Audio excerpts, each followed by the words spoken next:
Yaruch Squad. I decided to do a video this time on those megatins that I'm pretty sure everybody bought at their local store. I know I sure did. One of the things I wanted to talk about was how I really feel like there are some gems in that megatin, even though it does look like a pile of crap. I'm gonna go through what 5 cards I really think should probably pick up from the megatins in case they like go up in price because of like a ban list or popularity switch or whatever like that. So I think we should start off with like the most obvious one, evenly matched. So in like a format right now, it's just exclusively like a potential maybe side card.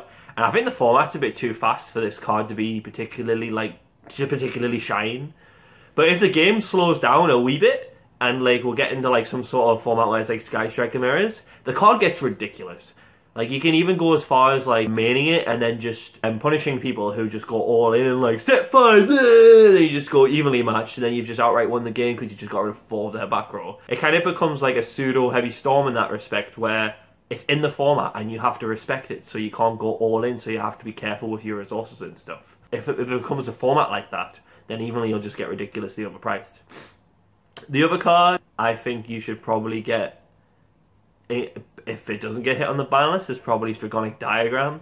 If you love your Timmy decks and you love flipping floodgates and feeling really good about a demise draw free, then yeah, this deck is ridiculous. I feel like it will just go up in price if like Draco stays in the format, because it's just one of those decks that are always in the format because it's just generically good. Because they can play like every floodgate in the game. Right now it's playing like Rivalry and all this bollocks, and it's just skill driven. It's just really annoying to deal with.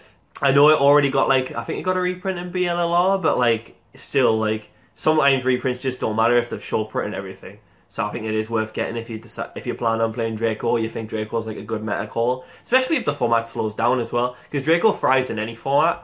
Because if a deck goes too fast, it can just stun it, and if a deck is going too slow, then it can 1-for-1 with it. It's like, it can be a really interactive deck when it wants to be, but for the most part it's not.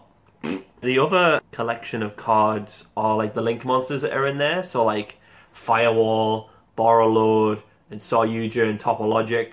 I know this was like a 5, but like let's just group them as like one thing. Links. So I think you should probably like pick up probably the Borrow Load and Firewall for the most part, because like they're the most generic ones, and you always just throw Borrow Load in if you've got like a space. Like I know Goki did that for the past month or so before it like switched to Gunblower.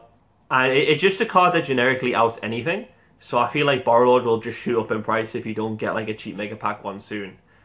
And Firewall as well, it's never getting hit. I'm sorry. It's not going anywhere. Buy one. Don't hope it's going to get hit on the ban list. Just buy one. Get over it. 4th one, so the Mekk-Knight. I mean, yeah, they're really good. Like when they want to be. Like when you go, if you pick a go second deck, like Invoke's just got some new support, so I just can't see that getting hit at all. And the Mekk-Knights are fairly cheap right now, and it's something I would definitely consider picking up, because if you ever consider like going second, like I say, these cards are pretty dumb. Blue and purple can just generate a lot of advantage and apply a lot of pressure, especially in like a 1-for-1 slow format. Gaining a lot of card advantage and applying pressure with like big boys is like, it's pretty good. Thrived in the Trickstar matchup when Sky Striker Trickstar was a thing, before people realised Goki was like insane. People were just throwing Mekk-Knights in their Trickstar deck to get like an edge in the mirror because it was applying pressure, and we all know Trickstar can't deal with anything that's 18,001 attack or higher.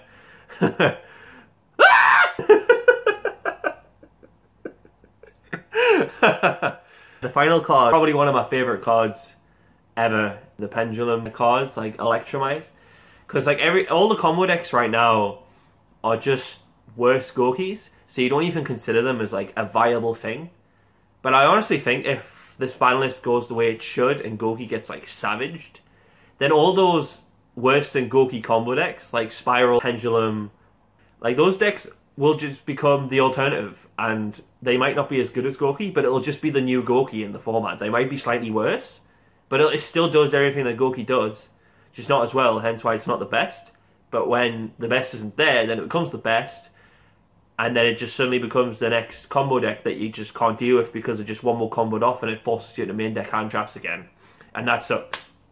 But it's a possibility that can happen, and I really think you should probably pick up those cards. And that's it. Let me know if I've missed any cards from the Megatins that you think you personally should pick up before they go up in price. And don't forget to like, comment, share, subscribe. See you later!